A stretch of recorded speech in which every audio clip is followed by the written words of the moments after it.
प्यारे प्यारे स्टूडेंट, आप लोग के लिए लाए हैं एक छोटा सा वीडियो जो कल हमने पढ़ा था एक चैप्टर, उसका नाम था विष का दांत। और उस विष का दांत में से लाए हैं कुछ इम्पोर्टेंट क्वेश्चन जो आपके एग्जाम में पूछा गया है और पूछा जा सकता है। ठीक है, तो ऐसा कर लेना है जो इस चैप्टर को पढ़ लेना है अच्छी तरह से, इस कहानी को भी पढ़ लिए हैं हम लोग अच्छी तरह से, क्वेश्चन आंसर भी अच्छी तरह से पढ़ लेना है कि अगर क्वेश्चन आ जाए तो उस टाइम घबराना बिल्कुल भी नहीं है। आप लोग बने रहिए हमारे चैनल पे और इस वीडियो को फटाफट से अपने सारे दोस्तों के पास, अपनी सहेली के पास, सारे के पास कर दीजिए शेयर, कोई भी छूटना नहीं चाहिए। ठीक है, हम लोग आ जाते हैं अपने क्वेश्चन आंसर पे। क्या है देखिए, सेन साहब के परिवार में बच्चों के पालन पोषण के लिए किए जा रहे लिंग आधारित भेदभाव का अपने शब्दों में वर्णन कीजिए। यानी कि इस क्वेश्चन में पूछा गया है तो सेन साहब के घर में लड़का और लड़की में क्या भेदभाव हो रहा था उसके बारे में इस क्वेश्चन में पूछ रहा है। तो सेन साहब के घर में जो भी लड़कियां थी, लड़के थे, उनके लिए क्या अलग अलग था, लड़कियों को क्या काम दिया जाता था, लड़का को क्या काम नहीं देना है, लड़का को क्या करना है, लड़का किस लड़की के साथ क्या करना है, सारा को इस क्वेश्चन में हम लोग को पढ़ना है। क्या देखिए, सेन साहब अमीर आदमी थे। सेन साहब कैसे आदमी थे भैया? अमीर आदमी थे, बहुत ज्यादा रईस आदमी थे, पैसे वाला आदमी थे। उनकी 5 लड़कियां थी, एक लड़का था। यानी कि सेन साहब के पास 5 लड़कियां थी। कितनी लड़कियां थी? 5। पांचों का नाम, पहला सीमा, आरती, आलो, रजनी और सिपाली, पांचों सेन साहब की बेटी थी। और लास्ट में एक लड़का था। क्या है ना, ये एकदम बुढ़ापे में हुआ था, एकदम लास्ट स्टेज पे जब थे सेन साहब ना, बुढ़ापा, बूढ़े हो गए थे, उस टाइम ये हुआ था। ये उनके आंखों का तारा था, यानी कि सेन साहब के लिए बहुत ज्यादा प्यारा था। और इसका नाम क्या था? जल्दी फटाफट से आप लोग कमेंट कीजिए, लड़का का नाम क्या था? उस परिवार में लड़कियों के लिए घर में अलग अलग नियम और शिक्षा थी। यानी कि देखिए, लड़का के लिए घर में अलग नियम था, लड़की के लिए घर का अलग नियम था। ठीक है, इनके घर में, सेन साहब के घर में लड़कियों के लिए एक अलग रूल था, जो इस काम को करना है, इसको नहीं करना है, हंसना है, बोलना है, क्या करना है, वो लड़की पाबंदी लगाई गई थी। लेकिन लड़का के लिए कोई नियम नहीं था, वो कुछ भी करे चलेगा।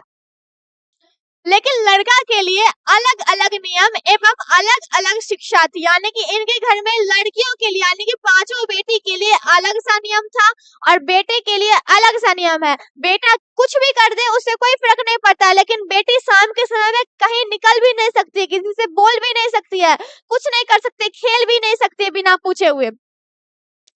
लड़का को पूरी स्वतंत्रता थी। यानी कि इनका जो बेटा है ना सेन साहब का, उसका नाम क्या है? खोखा। ठीक है, एक खोखा को ना अच्छी तरह से आजादी था, भैया जा तू कुछ भी कर ले, कोई फर्क नहीं पड़ने वाला। ये क्या था? एकदम आजाद था ये। लेकिन लड़की को नहीं, यानी कि लड़की को आजादी नहीं मिल रखा था। लड़की कुछ भी करे तो उनको ना उस बात के लिए डांट पड़ती थी, पिटाई पड़ता था। तो लड़की को फ्री नहीं मिला हुआ था, लेकिन लड़की को फ्री मिल चुका था। लड़कियों के खेलने और बाहर निकलने का भी समय तय कर दिया गया था। यानी कि इनके घर में, सेन साहब के घर में, जब इनकी बेटी घर से निकलती थी ना, तो निकलने का भी एक फिक्स टाइमिंग था, जो इस टाइम को घर से निकलना है, इस टाइम को खेलना है, इस टाइम को में पढ़ना है, इस टाइम में घर का काम करना है। यानी कि सारे काम के लिए एक फिक्स क्या था? टाइमिंग था। वह एक दम कठपुतली की जैसी थी। यानी कि इनकी बेटी जो है ना, वो कैसी थी? कठपुतली, मतलब समझ रहे हैं, गुड़िया, गुड़िया के जैसी थी। यानी कि गुड़िया को जैसे आप नचाओगे ना, वैसे नाचती है।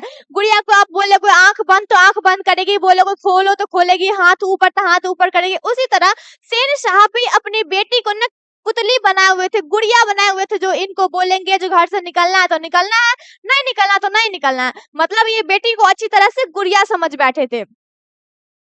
जबकि उस परिवार में लड़का को पूरी आजादी थी। और सेन साहब के घर में इनका जो लड़का था ना, बेटा जो था, उसको पूरा फ्री मिल चुका था, पूरा फ्रीडम था, जो लड़का कुछ भी कर ले कोई दिक्कत नहीं। लेकिन लड़की पे बहुत ज्यादा पाबंदी लगा हुआ था, घर से निकलना नहीं है, किसी से बात करना नहीं है, कहीं भी जाके खेलना नहीं, किसी दूसरे के आंगन में जाना भी नहीं है। ये सब लड़कियों के प्रति था। तो मतलब आप लोग इस क्वेश्चन में समझ चुके होंगे जो लड़का और लड़की के बीच में क्या भेदभाव थी। ठीक है, तो आप लोग समझ चुके हैं, तो फटाफट से कीजिए जल्दी जल्दी कमेंट और इस वीडियो को फटाफट से भेजते रहिए अपने दोस्तों के पास, कोई छूटना नहीं चाहिए। अगला क्वेश्चन है, सेन साहब काशू को विद्यालय पढ़ाने के लिए क्यों नहीं भेजते थे? यानी कि देखिए सेन साहब का जो बेटा था ना कासू, जिसको हम लोग बोलते हैं खोखा, मतलब बंगाली में बेटे को बोला जाता है खोखा, समझे? क्या बोला था बंगाली में बेटे को? खोखा। सेन साहब का जो बेटा है ना उसका नाम है कासू। ये कासू जो है ना उसको उसके पिता स्कूल क्यों नहीं भेजते थे? क्वेश्चन है, उसके पिता उसको स्कूल क्यों नहीं भेजते थे? देखिए क्या है ये क्वेश्चन, आप लोगों को 2018 में पूछा हुआ है, तो पूछा हुआ क्वेश्चन हम पढ़ा रहे हैं, तो ऐसा मत सोचिए पूछा हुआ तो अब नहीं पूछेगा भैया, ये बार बार पूछा जाता है। तो वेरी वेरी इंपॉर्टेंट, जो भी क्वेश्चन करवा रहे हैं वेरी वेरी इंपॉर्टेंट है। कॉपी किताब लेके बैठिए और इसको फटाफट से नोट भी करते रहिए। सेन साहब कासू को बिजनेसमैन और इंजीनियर बनाना चाहते थे। यानी कि देखिए ये सेन साहब है, कासू के जो पापा है उसको क्या बनाना चाहते हैं? इंजीनियर या फिर क्या है? बिजनेसमैन। क्यों बनाना चाहते हैं? तो बिजनेस, ये अपना कोई बिजनेस करेंगे या फिर इसको ना इंजीनियर बनाएंगे। अब इनके दिमाग में इंजीनियर बनने वाला सवाल उत्पन्न कहाँ से हुआ? खोखा जो है, ये कासू है, ये किसी किसी का टायर का हवा पास कर देता था, ठीक है, किसी का हेडलाइट फोड़ दिया, किसी का कुछ कर दिया, तो उनके दिमाग में ये आ गया, जो अंदर देखना चाहता है, जो शीशा के अंदर क्या था, ये देखना चाहता है टायर के अंदर क्या था, इसलिए वो फोड़ देता है, तोड़ देता है, हवा पास कर देता है। इनके मन में ऐसा था, ठीक है। तो ये अपने बेटे को क्या बनाना चाहते हैं? इंजीनियर और बिजनेसमैन। इसके लिए वे आजकल की पढ़ाई लिखाई को बेकार समझते हैं और अपने घर पर ही बढ़ई मिस्त्री के साथ कुछ ठोक पीट करवाने का इंतजाम कर दिया। यानी कि देखिए अब एक सेन साहब है, अपने बेटी को बनाना चाहते हैं बिजनेसमैन या फिर इंजीनियर, मतलब पूरा मन है इंजीनियर बनाने का। क्यों बनाना चाहते हैं? तो आपको पता ही है, जो कोई भी चीज को खोल उल के देखता है, मतलब उनके दिमाग में आ गया, जो कोई भी चीज को खोल कर आया तो इसका मतलब इसको इंजीनियर बनना है, इसको पता लगाना है जो उस चीज के अंदर क्या था, ठीक है। तो यहाँ पे ना ये बनाना चाहते हैं उसको इंजीनियर। तो आजकल का जो शिक्षा है ना उसको ना ये बेकार मानते हैं, आजकल का जो पढ़ाई है उसको समझते हैं ये सेन साहब बहुत बेकार समझते हैं। इसलिए बढ़ाई उठाई जो है ना उसको बुला लिए घर पे और बोले क्या भैया हथौड़ा दे दो, उससे ना ठोक पीट पर करवाओ, यानी कि हथौड़ा चलवाओ, उससे क्या ना हाथ भी मजबूत होगा और दिमाग भी तेज होगा। मतलब पढ़ाई लिखाई इसके पास नहीं था, पढ़ाई लिखाई बिल्कुल नहीं करता था, लेकिन हथौड़ा वगैरह देके ठुकाई पिटाई करवाते थे ये, और समझते थे ठुकाई पिटाई करने के बाद ये इंजीनियर बन जाएगा, ठीक है। इस क्वेश्चन में बस यही था। आगे देखते हैं, बीज के दांत शीर्षक कहानी का नायक कौन है? तर्कपूर्ण उत्तर दीजिए। यानी कि देखिए हम लोग का जो चैप्टर है ना विष का दांत, ठीक है, उस विष के दांत में शीर्षक कहानी का जो नायक है ना, जो कहानी का जो राइटर है, ठीक है, उसका नाम क्या है? कहानी में जो हीरो है उसका राइटर क्या कौन है, ठीक है, तो उसके बारे में हम लोग को जानना है। विष के दांत कहानी में मदन ऐसा पात्र है जो अहंकारी के अहंकार को नहीं सहन करता है। यानी कि देखिए इस कहानी में हम लोग को पढ़ना है मदन के बारे में, वही तो है सारा का हीरो। मदन ही तो काशू का दांत तोड़ दिया था ना, आप लोग को पता है ना जब चैप्टर पढ़े होंगे तो। यहाँ पे क्या ना, जब मदन क्या है बहुत ज्यादा स्पेशल आदमी है, हीरो है, और ये ना मतलब अहंकारी जो होता है ना, जो घमंडी आदमी है ना, उसका घमंड ना चूर चूर कर दिया था। कौन? मदन। मदन क्या क्या घमंड चूर चूर कर दिया, जो घमंडी आदमी था उसका घमंड चूर चूर कर दिया, बल्कि उसका स्वाभिमान जागृत होता है और वह खोखा जैसे बालक को ठोकर देखकर वर्षों से दबे अपने पिता की आंखें भी खोल देता है। यानी कि ये जो मदन है ना वो क्या करता है, अपने मालिक के बेटे पे हाथ चला देता है। मतलब मदन के पिता जिसके यहाँ काम करते हैं ना उसका बेटे पे क्या करता है, ये हाथ उठा देता है। क्यों? क्योंकि मदन को पता है जो उसके पापा काम करते हैं, तो किसी के अंडर में जब आप काम कीजिएगा ना तो उसका दो बात सुनना पड़ता है, सुनना पड़ेगा ही। तो यहाँ पे क्या ना, जो खोखा के घर में, सेन साहब के घर में मदन के पापा जी काम करते थे। क्या काम करते थे भैया? क्लर्क थे, किरानी थे, या काम करते थे। तो क्या ना खोखा को हमेशा बदनाम करते रहते थे, हमेशा चार बात सुनाते थे खोखा के पापा को, ठीक है, तो सुनाते थे। तो उनकी आंख में ना हमेशा ना रहता था जो हमको ना चार गो बात सुना दिया, मेरे साथ गलत किया, लेकिन वो कुछ बोलते नहीं थे। क्यों? वो उनके घर का नौकर थे इसलिए कुछ नहीं बोलते थे। लेकिन मदन तो घर का नौकर नहीं था ना, इसलिए मदन ने क्या किया, जो अहंकारी था, जो हमेशा चार बात बोलता था, किसी की गलती पर बिना गलती का भी चार गो बात सुनाता था, डांटता था, उसको क्या किया ना, घमंड चूर चूर कर दिया उसका। संपूर्ण कहानी में मदन की क्रांतिकारी भूमिका है, अतः इसका नायक मदन है, यानी कि पूरे कहानी में इसका जो हीरो है ना वो मदन ही है। पूरे जो कहानी है विष का दांत, उसका हीरो कौन है? मदन है। और इस पूरे कहानी में हम लोग को मदन के बारे में ना अच्छा अच्छा बात सुनने को मिला है, जानने को मिला है। और देखिए यहाँ पे क्या ना, इस कहानी का नायक कौन है? मदन ही है। ठीक है, क्वेश्चन अगर आ जाए जो इस कहानी का नायक कौन है, तो मदन है। क्यों है भैया? मदन ने ही तो इस सारा जो खेल है, खेल को खत्म किया ना। मदन ने तो सारी चीज, जो भी आदमी है उसके घमंड को तोड़ दिया, घमंड को चूर चूर कर दिया। तो नायक कौन है भैया? मदन है। कासू का चरित्र चित्रण करे, यानी कि कासू जो है ना, कासू मतलब क्या? खोखा।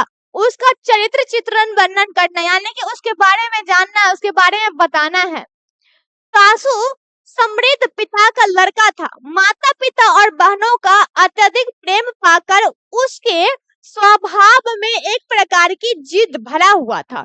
यानी कि देखिए, ये जो कासू है ना, वो अपने माता पिता का एक बिगड़ा हुआ औलाद जिसको बोलते हैं, अपने माँ बाप का बिगड़ा हुआ औलाद जो बोलते हैं, वही था।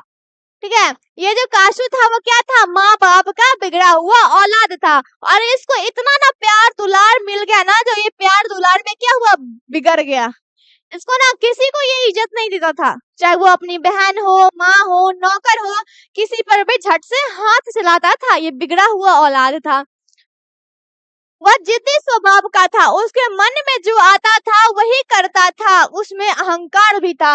और ये जो काशू है ना, ये क्या था? जिद्दी बालक था, यानी कि जो चीज चाहे वही किया, उसके मन में जो विचार आएगा वही करेगा। एकदम जिद्दी लड़का है ये, किसी का बात भी नहीं मानता है। और कोई बोले तो क्या करता है? झट से दो झापट उसको जड़ देता है। ठीक है, ये बहुत ज्यादा अहंकारी है, घमंडी बालक जिसको बोले वो है। किसी का कोई वैल्यू नहीं करता, किसी को कोई थोड़ा भी इज्जत नहीं देता। ये बहुत बेकार सा बालक है। आपकी दृष्टि में कहानी का नायक कौन है? तर्कपूर्ण उत्तर दें। यानी कि देखिए, आपके दृष्टि में, यानी कि आपके अनुसार कहानी का जो नायक है, हीरो है, कौन है? बताइए जल्दी से, फटाफट से कमेंट कीजिए। अभी थोड़ा देर पहले पढ़े है ना। हमारी दृष्टि में विष के दांत शीर्षक कहानी का नायक मदन है। यानी कि इस चैप्टर में विष के दांत जो कहानी है ना, उसका जो हीरो है, वो हीरो कौन है भैया? बताइए जल्दी से, फटाफट से। मदन है। क्यों है? घमंडी का घमंड तोड़ दिया। इसमें मदन का ही चरित्र है जो सबसे अधिक प्रभावशाली है। यानी कि देखिए, इस कहानी में, इस संपूर्ण कहानी में, इस पूरे कहानी में एक मदन ही है जिससे हम लोग को कुछ सीखने को मिला है। क्या सीखने को मिला है? फटाफट से बताइए। सीखने को हम लोग को ये मिला है, जो देखिए, हम लोग के जो पापा है ना, वो किसी का बात सुन सकते हैं, किसी का बात को बर्दाश्त कर सकते हैं। उनके अंदर ना सहन क्षमता होती है, जो किसी का चार बात सुन सकते हैं। लेकिन आजकल का जो बालक होता है वो सुनेगा नहीं। ठीक है, सुन नहीं सकता है किसी का। तो मदन अपने पापा के प्रति देखिए क्या करता है, ये पूरी तरह में इसी के चरित्र का महत्व है। खोखे के विष के दांत तोड़ने की महत्वपूर्ण घटना के अभी वही संचालक है। यानी कि पूरे कहानी में सबसे अच्छा, सबसे जो अच्छे व्यक्ति है ना, वो मदन था। उसे कुछ सीखने को भी मिला। और इस पूरे कहानी में जो कासू था ना, जिसके पास विष का दांत था, जो एकदम जहर उगलने वाला था, घमंडी बालक था, उसका जो दो दांत है ना, तोड़ने का शुभ काम जो होता ना, वो इसी बालक ने किया था। उसका नाम क्या है भैया? मदन। ठीक है, अगर क्वेश्चन आ जाए, जो खोखा का जो शुभ काम जो किया, दांत तोड़ने वाला जो अच्छा वाला काम किया, वो कौन किया भैया? जल्दी बताओ। मदन ने किया था। वह कासू के अत्याचार को सहन नहीं करता और वो निर्भीक और निडर रहता। यानी कि देखिए, ये जो कासू है ना, उसका ना कोई बात का ना बर्दाश्त नहीं करता था। कोई भी इस बात को क्या करता था? नहीं बर्दाश्त नहीं कर सकता, उसको कंट्रोल नहीं होता था। अगर कोई गुस्सा दिलवाए तो क्यों कंट्रोल करेगा भैया? कोई थोड़ी उसको खिला दे रहा है, कमा के नहीं दिला है, उसको कोई 2 रुपया फ्री में दे रहा है, नहीं दे रहा, क्यों बर्दाश्त करेगा? किसी का नहीं करना है, डट के सामना करना है, गलत है तो गलत है। ठीक है, तो वही ये कर रहा है। और मदन क्या ना, जो कोई भी अगर इसको बोलता था ना, कासू कुछ बोल दे, नहीं बर्दाश्त होता था इससे। क्यों? डट का कोई भी चीज का सामना करता, निडरता पूर्ण। इसके अंदर डर नाम का चीज जो होता है ना, वो बिल्कुल ही नहीं था, एकदम निडर था। गलत है तो गलत है। ठीक है,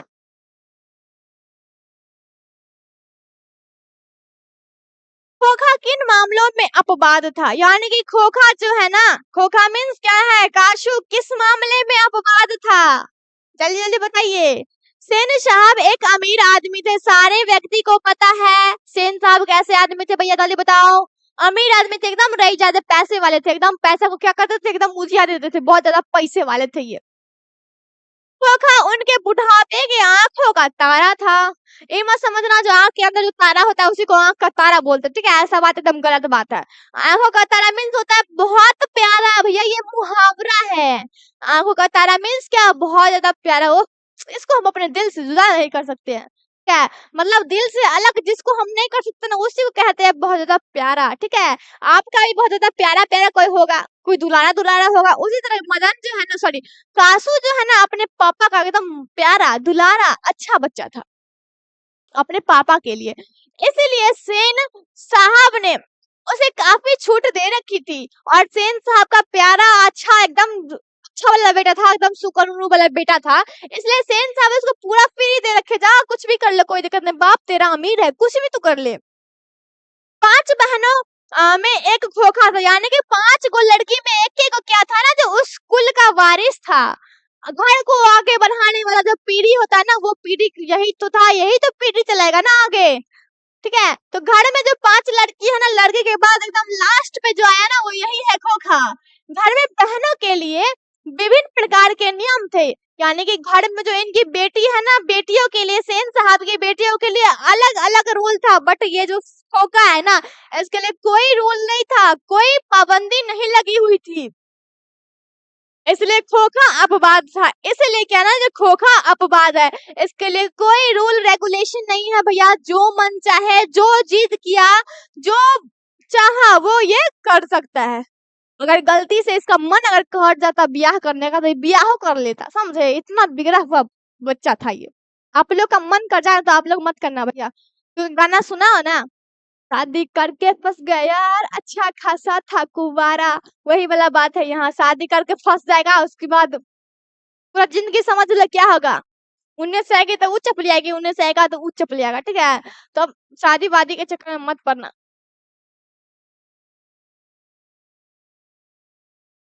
मदन और ड्राइवर के बीच के विवाद द्वारा कहानीकार क्या बताना चाहते हैं? यानी कि देखिए, मदन है और ड्राइवर है, मतलब मदन जो है, जो काशू का दांत तोड़ा था ना बच्चा, मतलब कलर का जो बेटा था मदन, मदन और ड्राइवर के बीच में क्या बात हुआ, क्या विवाद हुआ, क्या बहस हुआ, उसके बारे में बताना है।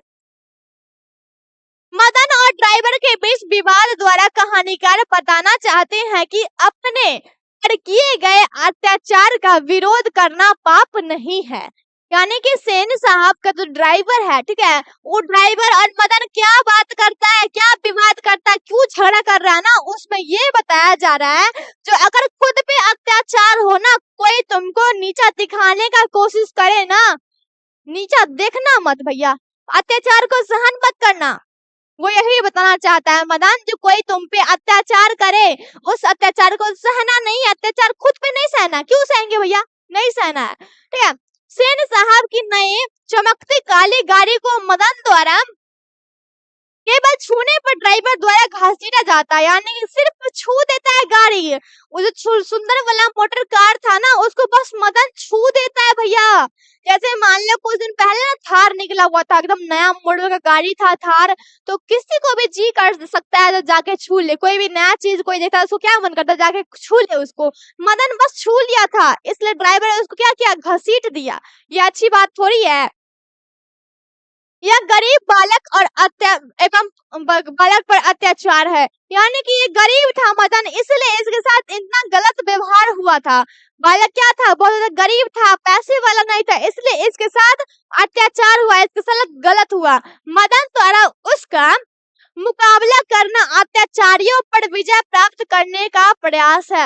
यानी कि मदन जो है ना, उस ड्राइवर को जो बोलता है, हरकासू का जो दांत तोड़ता है ना, एक क्यों तोड़ता है भैया, तो उसके साथ जो अत्याचार हुआ ना, उसका बदला लेने के लिए वो अत्याचार को बर्दाश्त नहीं किया, ठीक है? तो यहाँ पे कहना जो उसी का विजय, यानी कि जो अत्याचार इसके प्रति हो रहा है, इस पे अत्याचार जो हो रहा है ना, उसी पे क्या कर रहा है, विजय पाने का, यानी कि जीतने का प्रयास कर रहा है। विजय मीन्स क्या होता है, विजय मीन्स जीतने का प्रयास कर रहा है। तो किसी का कुछ नहीं सहन करना है। 20 के दांत शीर्षक एक सार्थकता स्पष्ट कीजिए। 20 के दांत शीर्षक महल और झोपड़ी की लड़ाई की कहानी है। यानी कि देखिए जो कहानी है ना, एक महल वाला मीन्स पैसा वाला भाई, जिसके पास पैसा रहेगा वही ना महल बनवाएगा। जैसे में आप जान देख लीजिए, जैसे में शाहजहां का नाम सुने हैं ना, उसके पास पैसा था, इसलिए तो अपनी घर वाले की यानी कि गर्लफ्रेंड की यानी कि बीवी के लिए उतना सारा बड़का उसका महल, बड़ा जो ताजमहल है वो बनवा दिया। ठीक है, हम लोग के लिए भी कोई बनवा सकता है? हमको तो उम्मीद नहीं लग रहा जब कोई बनवाइबो करेगा। झोपड़ियों का जो बनवा दे मेरे लिए वो नहीं कोई बनवाएगा। इतना टेंशन भरी जिंदगी है। ठीक है, तो इसके पास देखो, शाहजहां के पास पैसा था भैया, तो पैसा था तो कुछ भी कर सकता है। उसके लिए क्या किया, ताजमहल खड़ा कर दिया। और हम तुम गरीब हैं, हम लोग के लिए कोई झोपड़ियों खड़ा कर दे तो वाह वाह, उसको चरण स्पर्श करेंगे। वाह क्या बंदा है ये। खोखा के 2 दांत टूट जाते हैं और गरीब पर उसके अत्याचारों के विरुद्ध एक चेतावनी है। यानी कि जब क्या ना, जब कासू मदन पे हाथ छोड़ता है जी, तो मदन को भी आता है गुस्सा। वो झट से क्या करता है, एक मुक्का जकड़ देता है। मदन भी क्या करता है ना, तो अगर कोई आप पे हाथ चलाए, ठीक है, तो आप क्या करें, अपना सपोर्ट के लिए, अपने बचाव के लिए उसको भी तो हाथ चलाओगे ना। तो वही मदन ने क्या किया, अपना भी हाथ चला दिया और कासू का 2 दांत तोड़ डाला। यही इस कहानी का लक्ष्य है। अतः निसंदेह कहा जा सकता है कि विष के दांत इस दृष्टि से बड़ा ही सार्थक शीर्षक है। और हम लोग ना इसको ना अच्छे से हम लोग जान सकते हैं। जो विष का दांत जो कहानी है ना, इसमें विष का दांत किसका था, कासू का था। और उसके पापा जी जो दूसरों को, गरीब को क्या ना, जो कुचलना चाहते हैं, गरीब को छोटा समझ रहे हैं, गरीब पे अत्याचार कर रहे हैं। ठीक है, तो ये अगला क्वेश्चन देखिए फटाफट से, क्या है, कासू और मदन के बीच झगड़े का कारण क्या था। यानी कि कासू है, मदन है, दोनों क्या है, एक गरीब बाप का बेटा है, एक अमीर बाप का बेटा है। दोनों के बीच में झगड़ा का कारण क्या था, कोई लड़की थी ना, ना बाबू, न लड़की भी नहीं थी, पैसा था। ये भी नहीं था, तो क्या था, कुछ तो रहा होगा तभी तो झगड़ा हुआ ना। देखिए क्या है, इस प्रसंग के दौरान लेखक क्या दिखाना चाहता है। यानी कि देखिए इस कहानी के द्वारा लेखक क्या बताना चाहता है, लेखक इस कहानी को क्यों लिखे, देखते हैं। 20 के दांत शीर्षक पाठ के आधार पर उत्तर दे। यानी कि इसका जो कहानी है, इस कहानी के अनुसार उत्तर देना है, आंसर देना है। इस कहानी के अनुसार क्या, देखिए, कासू और मदन की लड़ाई झगड़े का कारण कासू की लट्टू खेलने की ललक और मदन द्वारा उसे खेलने से इनकार करना है। यानी कि झगड़े का कारण बस इतना था, कासू को खेलने का मन किया, लट्टू लट्टू को नचाने का मन किया, किसको, कासू को। लेकिन मदन बोला ना, तू हमको अपने पापा से पिटवाया था, मैं खेलने नहीं दूंगी। ठीक है, इसको बोला मैं तुमको खेलने नहीं दूंगा, तू हमको पापा से पिटवाया था ना, पापा को चुगली किया था ना, खेलने नहीं देंगे। तो क्या करता है, लट्टू नहीं देता है नचाने के लिए। इसी के चलते दोनों के बीच में क्या होता है ना, झगड़ा होता है। फिर कासू को गुस्सा आता है, जो हम इसके पापा के मालिक के बेटे हैं और हमको ये इनकार किया, मना किया। वो क्या करता है ना, जो एक गुस्सा देता है। लेकिन मदन भी कहाँ बर्दाश्त करने वाला था, कहाँ अत्याचार को सहने वाला था। उसने भी गुस्सा से क्या किया ना, जो एक मुक्का वो भी जकड़ दिया, एक मुक्का वो भी रख दिया। ठीक है, तो क्या है ना, दोनों बच्चों में क्या है, वो है ना, जो मारपीट दंगा फसाद शुरू हो गया। और कासू क्या करता है, कासू का लास्ट में मदन 2 दांत तोड़ के प्रूफ कर देता है, जो कोई भी आदमी अपने आप को अगर अमीर समझ रहा है, अगर रईस ज्यादा है तो अपने घर में रहे, किसी के सामने आप रईस नहीं बन सकते, अपना रईसगिरी ना नहीं दिखा सकते हैं। तो यहाँ प्रूफ कर दिया मदन ने। मदन हक्का पक्का क्यों रह गया। अब देखिए कहानी का क्वेश्चन ये है, इस कहानी में ये भी था, जो मदन हक्का पक्का क्यों रह गया, क्यों वो चौंक गया, वाह सरप्राइज क्यों गया, वाह कैसा हो गया, कैसे हो गया, सरप्राइज क्यों हो गया, कुछ रहा होगा ना। मदन हक्का रह गया क्योंकि सेन साहब ने उसके पिता को नौकरी से हटा दिया और आउट हाउस से भी जाने का हुक्म दिया। मदन के पैर से लोटा लुढ़क गया। यानी कि कहना, जब मदन को पता चला उसके को ना वो नौकरी से निकाल दिया है, कौन, सेन साहब। मदन को क्या पता चला, उसके को नौकरी से निकाल दिया गया है, ये पता चला मदन को। उसके ना आउट हाउस मतलब देखिए, अमीर सब जो होते हैं ना, उसके ना बहुत सारे घर होते हैं। तो समझ लीजिए बहुत सारे घर होते हैं। एगो उनने बनाएगा, उनने बनाएगा, एगो रहता है आउट हाउस, एगो स्विमिंग पूल, मतलब जो पैसे वाले रहते हैं उसके पास बहुत सारे घर होते हैं, कहीं भी बना सकता है। तो इसके क्या कहना, जब मदन के पापा को नौकरी से भी निकाल दिया, आउट हाउस जो दे रखा था उससे भी निकाल दिया, और क्या कहना, जब मदन के पैर से जो लोटा लुढ़क गया था, लोटा जो गिर गया था ना, उसका पापा सुन लिए, मदन आ गया, उसको लगा लिए जोर से गले। अब क्या हुआ ना, जब मदन ना शौक रह गया, हक्का बक्का रह गया, पप्पा सब दिन हमको पीटते थे, आज कैसे हमारे पप्पा गोदी में हमरा ले रहे हैं।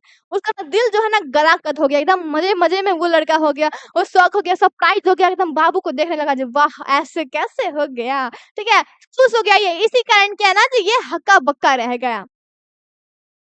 अब देखिए यहीं पे हम लोग का हो गया क्वेश्चन आंसर भी द एंड, ठीक है। अब हम लोग ना मिलेंगे अगले वीडियो में, तब तक के लिए बाय बाय, टाटा और सी यू।